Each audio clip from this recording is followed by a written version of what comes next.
tipping isn't universal. It's a cultural language.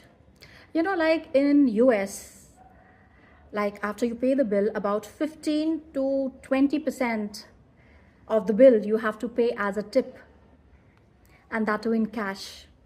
Whereas in Japan, if you pay a tip and you leave something on the table, the people will run behind you and return it back to you. Like a tip in Japan is a big no. Then in many parts of Europe, like in France and Italy, it is generally included in the bill only, the tip part. In Germany, you give the tip to the server directly. Like you can't leave it on the table, you have to give it in his hand.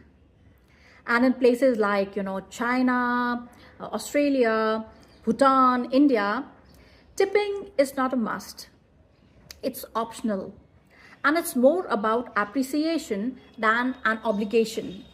Whereas in Russia, you give tip, but the amount is a little small. I mean, it could be about 5 to 10% of the total bill.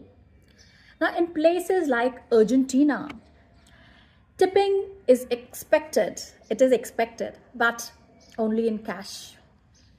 Whereas in Nepal also, you give tip to, the hotel staff or to the guide.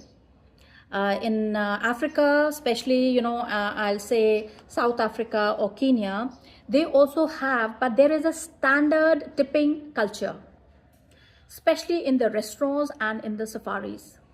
So, before you tip, pause. Because when you are in doubt now whether to tip or how much to tip, it's either best to ask the locals. And sometimes it's not just about how much to tip, it's about how are you supposed to tip. So travel smart, because respect is the biggest tip you can ever give.